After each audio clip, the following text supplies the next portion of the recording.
Imagine a man who ran a massage parlor, ran for mayor, and ended up on death row. This is the story of Sam Corey.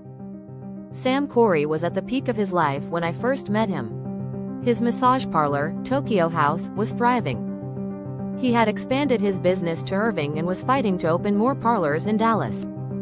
At the same time, he was running a bizarre campaign for mayor of San Antonio.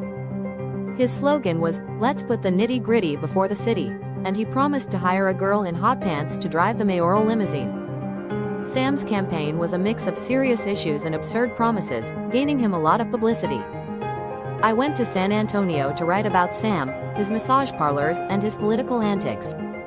Sam, weighing over 300 pounds, posed for a photo getting a massage, giggling like a baby. While Sam was busy posing, two men waited in his office to sell him a credit card service. One of them was Dr. Charles Gilliam, who was actually Claudius James Giesecke, a con man and pathological liar. Less than a year later, Giesecke would murder his newlywed wife, a young masseuse, for insurance money. After a quick trial, a jury decided that Sam Corey was the one who drove the car that killed her. I visited Sam twice after that, once casually and once at Angola State Prison in Louisiana. Angola is a grim place, deep in the backwoods of Louisiana, where Sam now waits on death row.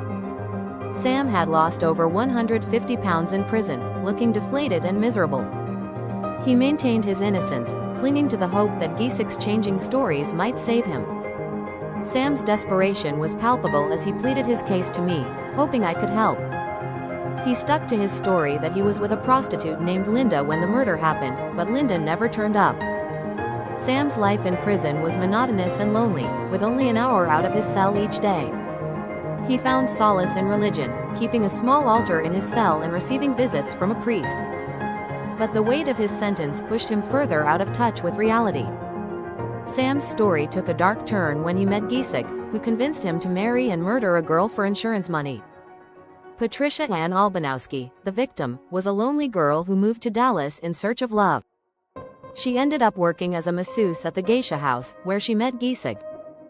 Giesecke convinced her to marry him, promising a better life, but his real plan was far more sinister. They took out large insurance policies on Patricia, and soon after, she was dead. Giesecke and Corey were both in New Orleans the night of the murder, plotting the crime. Giesecke testified against Corey, describing their cold and calculated plan to kill Patricia.